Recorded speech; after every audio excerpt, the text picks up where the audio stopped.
जय श्री राधे राधे दोस्तों, कैसे हैं आप लोग। उम्मीद करती हूँ आप लोग अच्छे होंगे। आपके अपने चैनल राधे राधे में आप सबका बहुत बहुत स्वागत है। राधा अष्टमी 31 अगस्त को मना रहे हैं। इसमें कई शुभ संयोग बन रहे हैं, जिसका विधि विधान से अगर इस संयोग में हम पूजा करते हैं तो उसका हमें बहुत हजार गुना फल मिलता है। भाद्रपद माह के शुक्ल पक्ष की अष्टमी तिथि जगत की देवी राधा रानी को समर्पित है।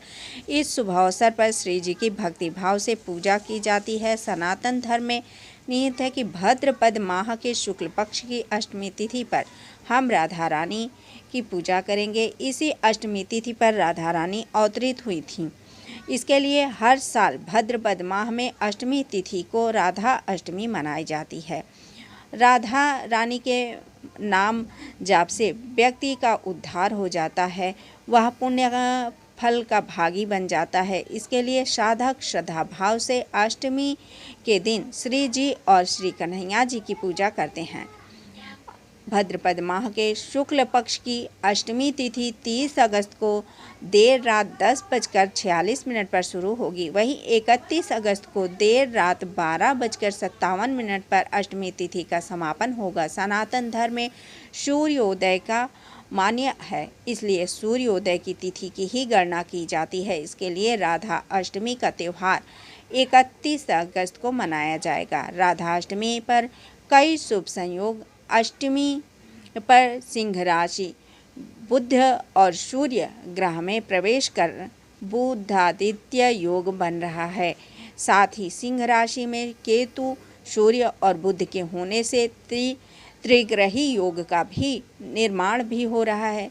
इसलिए राधा अष्टमी की पूजा का महत्व और भी बढ़ गया है। इसलिए हमें राधा अष्टमी विधि पूर्वक व्रत करना चाहिए। दोस्तों, आज संतान सप्तमी थी। इसका वीडियो मैं आपको नहीं दे पाई हूँ, लेकिन अगर जो माताएं बहनें आज व्रत हैं, कल उनको पारण करना ही है। तो पारण करने से मैं आपको ये नहीं करी कि कल आप व्रत रख के करें, लेकिन पारण करना तो ज़रूरी होता है। अगर एक व्रत हम कर रहे हैं तो दूसरे व्रत का पारण किए बिना हमें फल नहीं मिलता।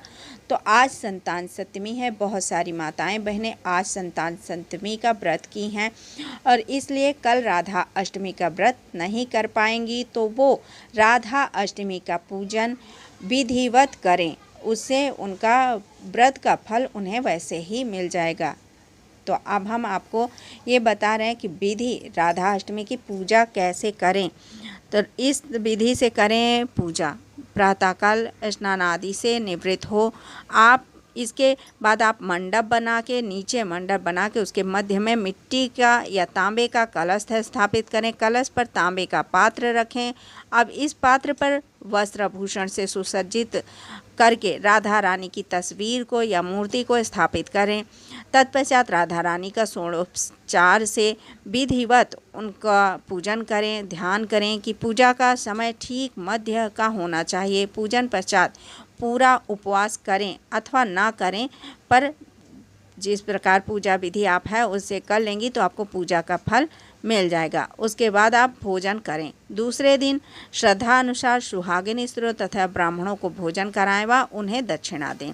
राधा अष्टमी का विशेष महत्व हम आपको बता रहे हैं कि विशेष राधा अष्टमी का फल क्या मिलता है। राधा अष्टमी के व्रत करने से या उनकी पूजा करने से वो क्या फल मिलता है, आपको हम उसके बारे में आपको बता रहे हैं। राधा अष्टमी का विशेष महत्व माना जाता है। इस दिन विवाहित महिलाएं संतान सुख और अखंड सौभाग्य की प्राप्ति के लिए अपने परिवार में प्रेम बढ़ाने के लिए ये व्रत रखती हैं। पौराणिक कथाओं के अनुसार भी जो लोग राधा रानी जी की प्रसन्न कर लेते हैं उनसे भगवान श्री कृष्ण अपने आप प्रसन्न हो जाते हैं। कहा जाता है कि व्रत करने से घर में माँ लक्ष्मी आती हैं और मनोकामनाएं पूर्ण होती है। राधा रानी के बिना भगवान श्री कृष्ण की पूजा अधूरी मानी जाती है। इसलिए राधा अष्टमी का त्यौहार श्री कृष्ण जन्माष्टमी की तरह बड़ी धूमधाम से मनाया जाता है। राधा अष्टमी सीता नवमी की तरह ही है, तो राधा अष्टमी हमको ज़रूर मनाना चाहिए। राधा रानी की पूजा भक्ति ज़रूर करनी चाहिए। तो अगर आप लोगों को राधा अष्टमी की आप सबको बहुत बहुत बधाई। अगर ये जानकारी वीडियो आपको पसंद आए तो लाइक कीजिए, शेयर कीजिए और सब्सक्राइब कर लीजिए। जय श्री राधे कृष्णा। जय श्री राधे राधे।